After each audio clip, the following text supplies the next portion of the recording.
Menteri Keuangan Sri Mulyani mencopot Rafael Alun Trisambodo, ayah dari Mario Dandi Satrio.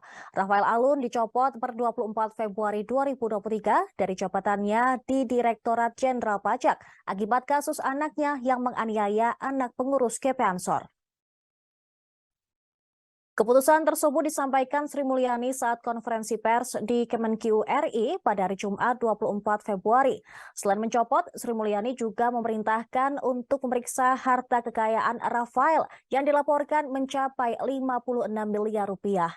Alasan pencopotan Rafael Alun Trisambodo terkait pelanggaran disiplin dan integritas. Dasar pencopotan adalah pasal 31 ayat 1 PP 94 tahun 2001 mengenai disiplin pegawai negeri sipil. Sri Mulyani juga meminta seluruh proses pemeriksaan dilakukan secara detail dan teliti untuk memutuskan hukuman terhadap Rafael. Mewakili jajaran Kemenq, ia turut meminta maaf kepada keluarga korban David atas kejadian penganiayaan yang dilakukan Mario Dandi Satrio.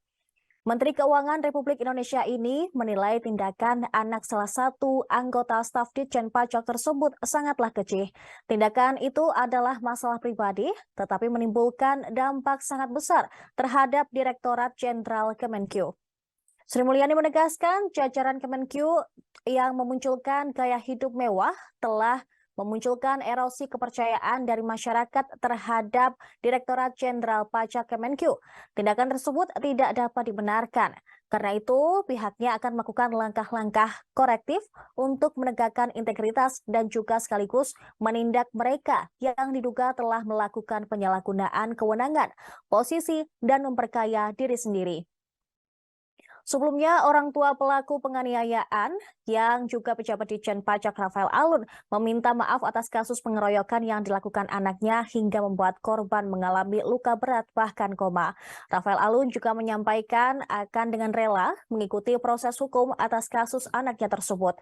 Rafael menjelaskan bahwa sebenarnya kasus ini adalah masalah pribadi. Namun, karena kemudian mendapatkan perhatian dari media sosial, maka akhirnya disorot juga gaya hidupnya sehingga ia pun siap melaporkan harta kekayaan dan akan diperiksa. Hingga kini korban masih mendapatkan perawatan di ruang ICU Rumah Sakit Mayapada Jakarta. Saya ingin menyampaikan mengenai status saudara RAT yang merupakan pejabat di lingkungan Direktorat Jenderal Pajak. Saya sudah menginstruksikan kepada Inspektorat Jenderal untuk melakukan pemeriksaan harta kekayaan dan dalam hal ini kewajaran dari harta dari saudara RAT. Pada tanggal 23 Februari yang lalu, Inspektorat Jenderal telah melakukan pemeriksaan kepada yang bersangkutan. Di dalam rangka untuk Kementerian Keuangan mampu melakukan pemeriksaan, maka mulai hari ini saudara RAT saya minta untuk dicopot dari tugas dan jabatannya. Dasar pencopotan dari jabatan struktural adalah pasal 31 ayat 1 PP 94 tahun 2021 mengenai disiplin pegawai negeri sipil. Saya minta agar seluruh proses pemeriksaan dilakukan secara detail dan teliti